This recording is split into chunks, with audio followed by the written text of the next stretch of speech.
Otra presentación, por favor. Ok, bien.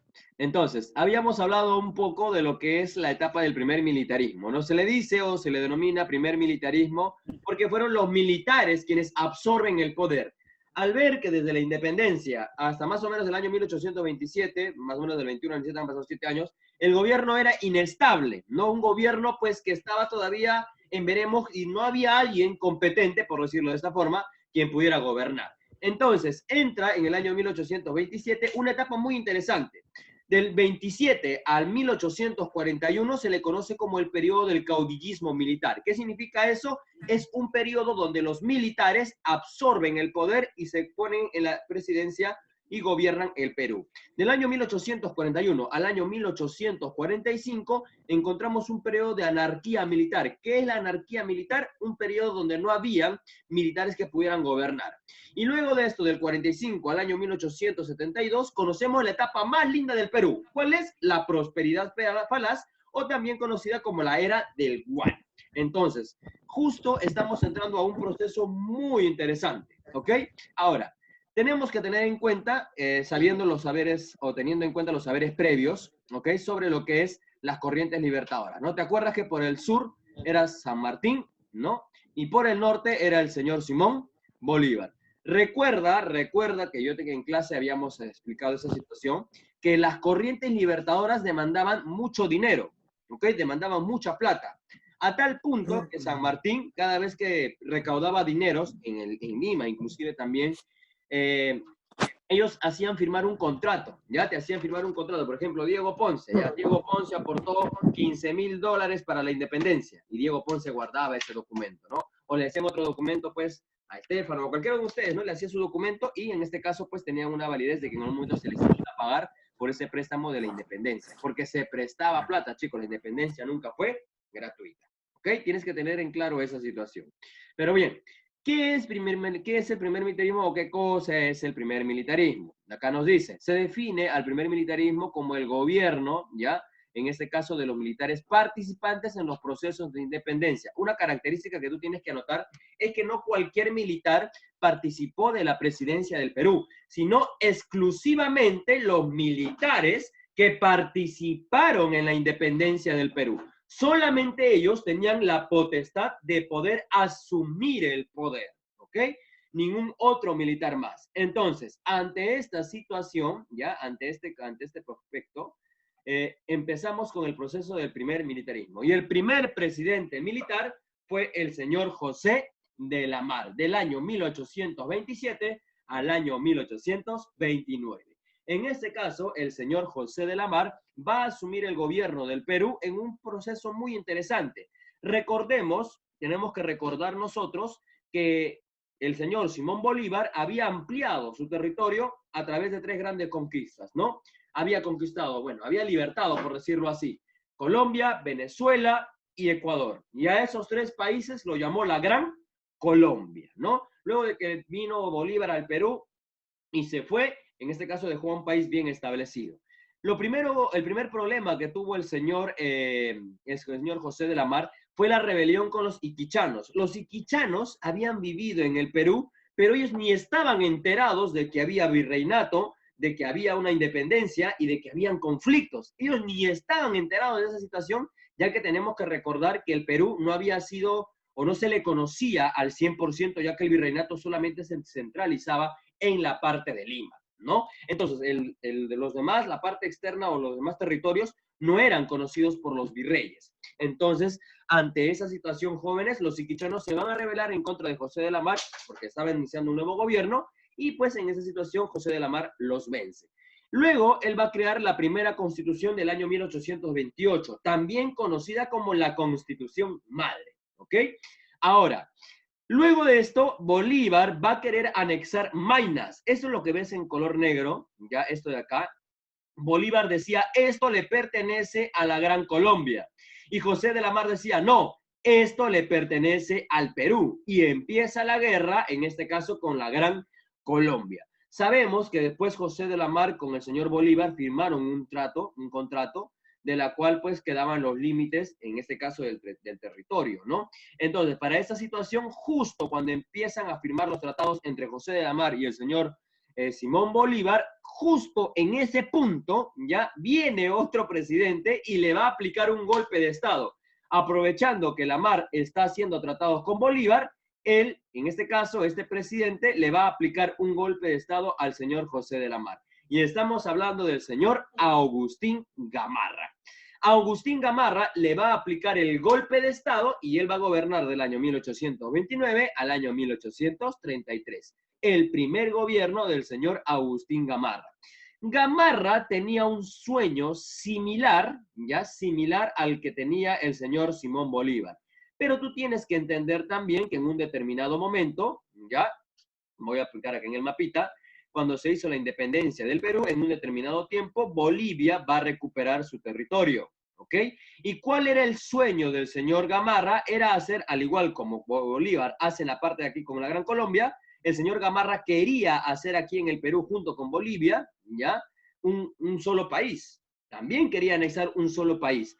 Pero recordemos que en Bolivia ya estaba gobernando el señor Santa Cruz, entonces ellos conversaron y trataban de unificar, pero había un problema. El problema es que solamente tenía que haber un solo presidente y los dos querían gobernar. Entonces, esto se fue alargando y nunca se llegó a concretar la idea. ¿Okay? Nunca se llegó a concretar la idea de hacer un solo país, como lo era en el virreinato, ¿no? De Perú y Bolivia. ¿Ok? Bien, luego de este tiempo, sabemos que para este momento el señor Agustín Gamarra había dejado o quería dejar como presidente al señor Pedro Bermúdez. ¿Ok? Él dijo, muy bien, ya va a terminar mi gobierno, voy a dejar al señor Pedro Bermúdez como presidente del Perú. Pero el Congreso dijo, no, no vamos a dejar al señor Pedro Bermúdez, vamos a dejar al señor Obregoso. Y en ese caso, el Congreso elige al señor José de Orbegoso como presidente del Perú. Pero a Agustín Gamarra no le gustó esta idea, no le gustó la idea de que José Orbegoso gobernara, y entonces empieza la primera guerra civil en el Perú. En este caso, José de Orbegoso va a mandar a Salaverry y el señor Agustín Gamarra va a mandar a Pedro Bermúdez. Y estos dos van a entrar en conflicto. Pero mira la parte de la historia, cómo es que se conjuga. Estos dos entran en conflicto, ¿no? Bermúdez y Salaverry se enfrentan, pero pasaron por muchos conflictos hasta que ellos dijeron, pero ¿qué hacemos peleando? ¿Qué hacemos peleando por dos personajes que ni siquiera les importamos? Vamos a hacer algo, vamos a conversar. Y llegaron a un conversatorio entre Bermúdez y Salaverry y dijeron, bien, vamos a aplicar algo. Vamos a hacer un golpe de Estado y le aplicaron, ¿ya?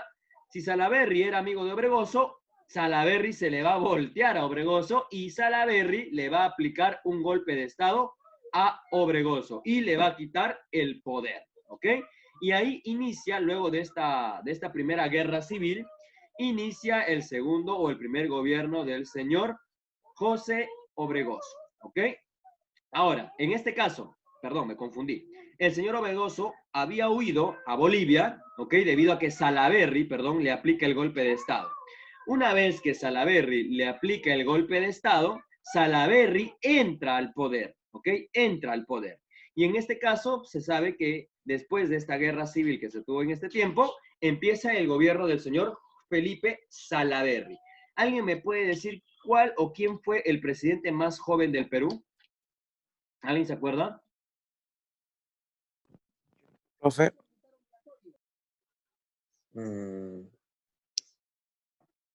¿Sabe quién fue el presidente más joven del Perú? ¿O alguien tiene alguna idea?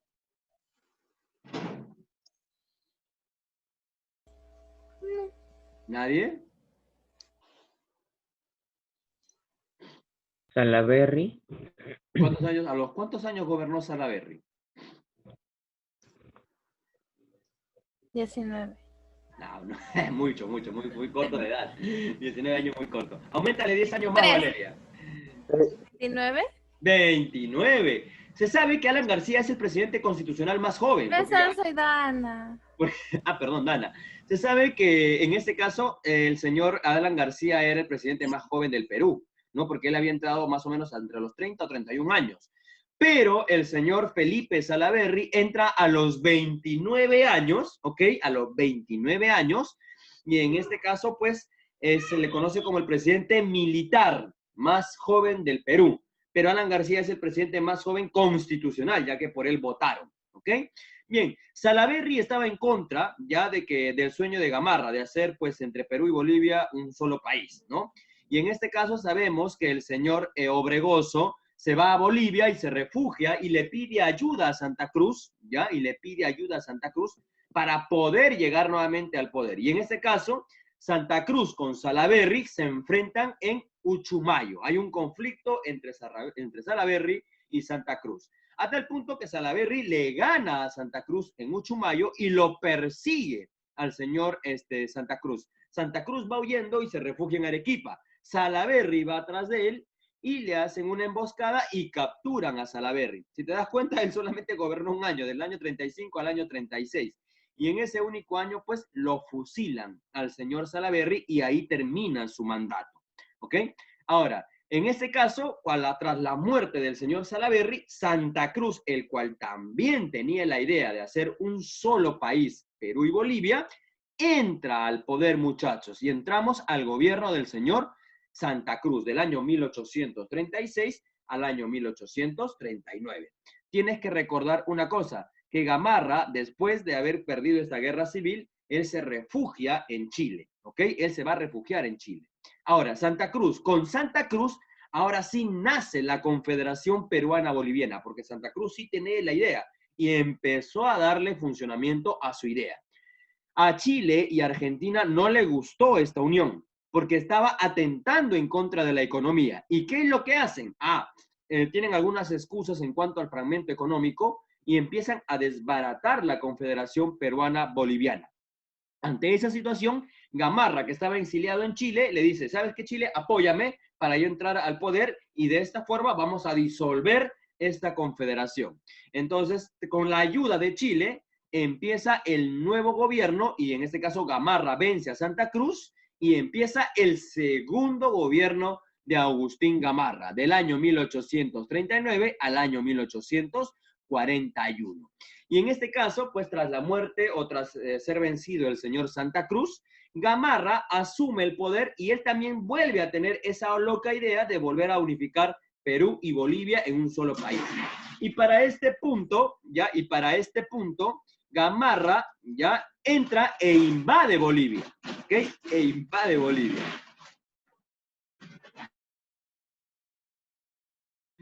Perdón, disculpen chicos, estaban haciendo una bulla acá mi gatito. Pero bien, ahora Gamarra al invadir Bolivia el 12 de julio se dirige a Puno. Él logra invadir La Paz, pero en Bolivia él es derrotado, ¿ok? Llega en la batalla de Ingaví y en el año 1841 asesinan al señor Agustín Gamarra. Y con él... Entonces tuvieron la misma idea. Exactamente, en este caso... Entonces, ¿por qué fue contra él? ¿Cuál era la situación? Es que por la pugna del poder, hijita. Cada uno se peleaba. Gamarra decía, no, yo quiero gobernar. Santa Cruz decía, no, yo quiero gobernar. Entonces no se decidían de quién quería gobernar. Entonces se engañó a Chile. Exactamente, porque él volvió a retomar esa loca idea de asumir que Perú y Bolivia se hagan uno solo. Al intentar eso, Danita, al intentar hacer eso, él muere en el año 1841 en Bolivia. No es asesinado por las fuerzas bolivianas. Entonces, el sueño de ser que Perú y Bolivia sean un solo país no se logró concretar, ni por Santa Cruz, ni por Gamarra. Y tras la muerte de Gamarra, empieza algo que se llama el periodo de la anarquía militar. ¿Qué cosa es la anarquía militar, hijos? La anarquía militar es cuando en el Perú ya no habían presidentes militares que logren asumir el poder tan fuertemente como estos militares. Entonces fue una etapa de caos, fue una etapa de convulsión política y social porque no había nadie que se consolide. Si tú creías que los gobiernos de Santa Cruz, de Gamarra, de Obregoso, de Salaverry, que estos se daban un golpe de Estado acá, otro golpe de Estado allá, y entre ellos se mataban y entre ellos se quitaban el poder, la anarquía militar fue peor todavía. Y en la anarquía militar se sabe que fue del 41 hasta el 45. En este caso, chicos, estos son los pocos presidentes que lograron consolidarse. Por un lado, Manuel Menéndez, Crisóstomo Torrico, Francisco Vidal y Pérez Figueroa. Estos presidentes fueron fugaces, no se establecieron, estuvieron por un corto tiempo y luego cambiaban y luego cambiaban y luego cambiaban. No había alguien que se pueda consolidar en el poder, por decirlo de esta forma, ¿no? Y entonces, nosotros ya hemos visto el caudillismo militar, ¿no? Ya militamos esto de acá, con la muerte, y eso se termina con la muerte del señor Agustín Gamarra. No te olvides, anota esos datos, ¿ah? Esto inicia, acá empieza del año 41 al año 45, empieza tras la muerte del señor Agustín Gamarra, lo que es la anarquía militar. ¿Qué es la anarquía militar? Es un proceso de caos social, político, donde pues no había alguien que gobierne directamente en el Perú. Luego de este proceso, pues va a entrar un gran presidente también en este desarrollo que estamos nosotros viendo, ¿no? Tras este punto, lo que ya hemos analizado tras estos gobiernos, entra una etapa muy bonita dentro del Perú, también conocida como la prosperidad falaz. Una era muy, pero muy interesante. ¿Desde cuándo, de cuándo a cuándo empieza la etapa de la prosperidad falaz? Del 45 hasta el año 1872. Mira qué etapa muy maravillosa. Ahora, en esta etapa linda, hijo, de nuestra historia, de nuestro país, ¿por qué lo digo lindo? Porque es la etapa donde el Perú empezó a generar riquezas, hijo mío. Se le denomina prosperidad falaz debido a la venta del guano, los cuales pues estaban ubicadas en las islas de Chincha. Y en las islas de Chincha había un hombre que alquilaba la isla. Todo el mundo sabía que el guano era un boom económico, pero Francisco Quirós ni por aquí se le pasaba y este hombre alquilaba la isla y no vendía el guano, entonces había un problema hasta esa situación, ¿no? Porque no se dedicaba a vender ni a exportar el guano. Entonces, pues había un problema. Y para solucionar el problema está el primer gobierno del señor Ramón Castilla Marquesado, del año 1845 al año 1851. ¿Cuál es la función y cuál es la gran labor del señor Ramón Castilla? Es la siguiente. Ramón Castilla le va a quitar las islas al señor Francisco Quirós y él las va a hacer o las va a fundamentar bajo un contrato o un tratado con una empresa extranjera. Y en este caso, esta empresa extranjera era la Casa Gibbs. ¿Alguien sabe a qué país pertenecía la Casa Gibbs? ¿Alguien sabe, chicos? ¿A quién le pertenecía la Casa Gibbs? ¿En qué empresa trabajaba con esta casa? Porque Ramón Castilla hizo un tratado con esta Casa Gibbs. ¿Alguien sabe? ¿De qué país proviene? ¿Nadie? Bien, la Casa Gibbs... ¿Chile? No, no es chileno, hijo. Europeo, es un país europeo. A ver, vamos a tantear países europeos. A ver, tanteen, pues. ¿Qué país? A ver, yo te pregunto esto. ¿A qué país? ¿Inglaterra? ¡Ah! Eco, Miguel, eco. No sé si fue Diego o fue Miguel. No sé quién lo dijo. Pero, mira, qué interesante. Fue Inglaterra, ¿ok? Fue Inglaterra quien invierte y empieza a invertir en el Perú. Y ahora, ¿qué estaba pasando en Europa? Ah, la primera revolución industrial. Y si hay revolución industrial, se necesitaba del fertilizante, o en este caso de la materia prima del guano, para ampliar las cosechas en Inglaterra y poder alimentar a la producción humana que estaba empezando a laborar, ¿no? Y entonces, ante esa situación, la Casa Gibbs utiliza a los consignatarios. Los consignatarios se encargaban de repartir las ganancias. Y las ganancias venían de esta manera. Mira cómo eran las ganancias en ese tiempo con la venta del guano, hijo. El 94% de lo vendido, ya el 94% de lo vendido, se le entregaba al Perú. Y el 6% de lo ganado también se le entregaba al consignatario. O sea, el 94% para el Perú y el 6% para Inglaterra. Hijo mío, si el 6% era muchísimo dinero, imagínate cuánto fue tener el 94% de las ganancias del guano. Y el guano, hijo mío, era un boom exportador. Era algo novedoso y algo que se vendía y se daba hasta de una forma descomunal, muchachos, ¿ya? Tú tienes que entender que la venta del guano fue tanta que faltaba mano de obra. ¿Y qué hicieron? En este caso, Ramón Castilla va a formular la ley de inmigración china. ¿Qué significa eso? Traer gente desde China al Perú para que trabaje en las islas guaneras. Luego de eso, va a empezar, dijo, ya bien, ya tenemos plata, ya tenemos dinero. ¿Qué vamos a hacer? Vamos a pagar la deuda interna. ¿Y cuál es la deuda interna? La deuda interna, perdón, vamos a pagar a todos los que participaron dentro de la independencia. Y todos hacían largas colitas, ¿ya?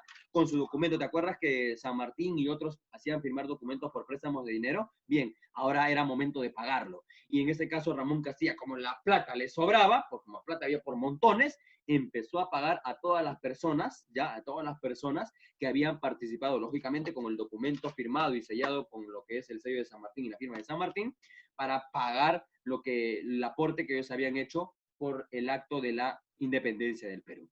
Luego, ¿cuál fue lo más novedoso que también hizo Ramón Castilla? Fue comprar barcos a vapor. Compró 6 barcos a vapor, de las cuales, una de ellas solamente era vapor, el resto estaba de adorno, nada más, ¿ok? ¿Cuál fue lo más novedoso que también hizo? Lo otro más novedoso que él logró hacer fue la construcción del ferrocarril en Lima y en Callao. Nunca te olvides, por favor. Lo primero y lo más novedoso que para su tiempo hizo Ramón Castilla fue construir este gran ferrocarril que conectaba Lima y conectaba el Callao. Y luego, como la plata aún seguía sobrando, ¿qué es lo que hizo? Pagó la base burocrática. ¿Alguien sabe qué es un burócrata? ¿Alguien sabe quién es un burócrata? ¿Alguien tiene una idea, por lo menos? ¿Nadie? Un burócrata, chicos. ¿Quién es un burócrata? Ok. Un burócrata es aquella persona, ¿ok? Es aquella persona que trabaja para el Estado, ¿ok? Trabaja para el Estado. Yo te pregunto, ¿los congresistas trabajan para el Estado, sí o no? Sí. Sí. ¿Los ministros trabajan para el Estado, sí o no? Sí. Sí. Sí. Ya, Sí. entonces, ¿el Poder Judicial trabaja para el Estado? Sí. Ya, entonces, eso es un burócrata, hijo mío. Esos son los burócratas. ¿Y qué se hizo en ese tiempo? Lo que empezó a hacerse es que Ramón Castilla empezó a pagar grandes sueldos a las personas que trabajaban en el Estado, a congresistas, a ministros, a los secretarios, a las tesoreras, hasta el de limpieza, ¿ok? Hasta el de limpieza. Y les pagaba grandes sueldos. Y he ahí donde nace, he aquí el origen de los grandes sueldos que hoy tienen los congresistas. Sueldos de 15,000, sueldos de Los 10,000. Shakiros. Exactamente, los Shakiros, hija mía. Esos sueldos que prácticamente son muy desbordantes, ¿no? Muy, pero muy desbordantes. Algo que pues hoy en día ni siquiera, algunos inclusive se toman la molestia de decir que no alcanza 15,000 soles y es una cachetada literalmente a la pobreza que vive de nuestra nación, ¿no? Ahora, ante esa situación, chicos, ante esa consignación, ¿ya? Luego de esto, pues al pagarse tanto los grandes sueldos, aún la plata, hijos míos, aún así el dinero en el Perú seguía sobrando, porque tener el 94% de la venta del guano prácticamente era muchísimo dinero, ¿ok? Luego de esto, pues el señor Ramón Castilla va a dejar el gobierno a uno de sus grandes amigos, ¿no? Luego de su término de gobierno, y empieza el gobierno del señor José Rufino Echenique, del año 1851 al año 1855. El gobierno del señor José Rufino Echenique fue algo como una copia, por decirlo así, del gobierno de Ramón Castilla. Si Ramón Castilla construyó un ferrocarril de Lima a Callao, Echenique construiría un ferrocarril de Tacna y Arica. Sí, Arica. Aún todavía teníamos Arica, muchachos, ¿ya? Aún todavía teníamos Arica. Luego de esto, él hizo también una compra de barcos, ¿ok? A vapor. También aquí va a entrar un punto, si en este caso Ramón Castilla pagó la deuda de la independencia, José Rufino Echenique también quería pagar la deuda de la independencia. ¿Y qué es lo que hizo? Pasó algo muy novedoso, ¿ya? Pasó algo muy novedoso. Y aquí se ve la peruanidad. Aquí se ve la peruanidad. ¿Por qué? Porque se dio el escándalo de la deuda interna. El escándalo de la deuda interna. ¿Qué es el escándalo de la deuda interna? Si antes la deuda interna por independencia era de 5 millones, ahora había subido a 20 millones. ¿Y cómo es que subió a tanto? ¿Cómo es que se dio tanto el incremento de la deuda interna? Es que ahí empieza la viveza. Muchas personas con la firma falsificada de San Martín y de Bolívar llegaban y cobraban, en este caso, la inversión que ellos habían hecho o el supuesto aporte que ellos habían hecho a la independencia. Y muchas personas hicieron ese nefasto momento, pero igual Echenique pagó. Igual lo pagó porque plata tenía. Si en este caso Ramón Castilla trajo a los chinos, José Rufino Echenique se trajo a los alemanes, ¿ok? ¿Alguien conoce Chanchamayo, La Merced o la parte de Posuso? ¿Alguien? Oxapampa, por lo menos. ¿Han escuchado hablar de Oxapampa? No sé Sí, si habrán papá. escuchado. Ya, Oxapampa. En Posuso creo que sí, profe. muy bien. En Posuso y en Oxapampa hay una colonia de alemanes, ¿ya? Hasta el día de hoy todavía hay una colonia de alemanes. Si tú te vas de paseo a ¿Esos son blanquitos? Exacto, hijito. Si tú te vas a la selva, ya a la Merced, te vas a Posuso, te vas a encontrar con una colonia de alemanes.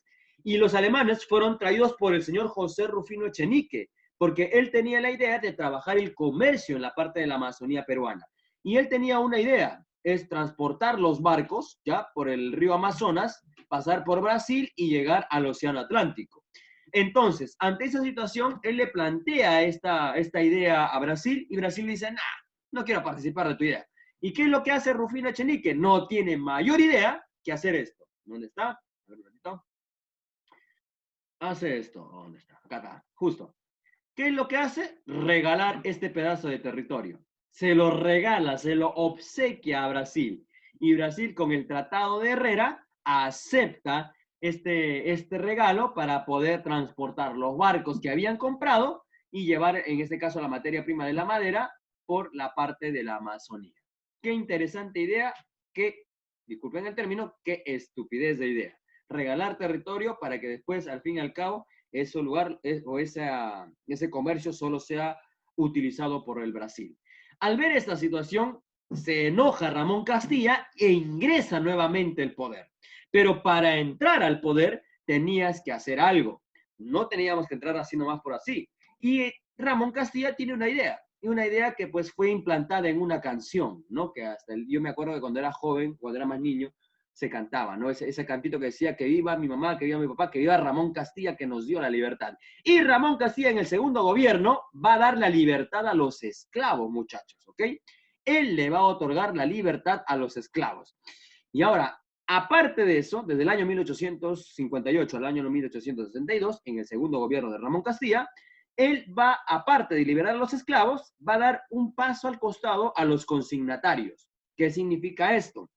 Ramón Castilla no tiene mayor o mejor idea, por decir así, que nacionalizar las empresas de guano. Si antes las empresas de guano eran trabajadas por la Casa Gibbs, ahora Ramón Castilla le dice, espérense un momento, los consignatarios ahora ya no van a ser, en este caso, europeos, van a ser peruanos.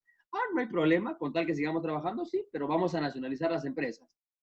Bueno, Inglaterra dijo, bueno, está bien, si quieres tú trabajarlo por tu lado, hazlo. Y en ese caso, también debido a este punto, se dio la deuda con la Casa Gibbs. Porque querramos o no querramos, creo que fue una tonta idea, porque de una u otra manera el Perú se fue endeudando con la Casa Gibbs porque no sabía cómo solventar algunos gastos, ¿ok? Y siempre pedía dinero por adelante.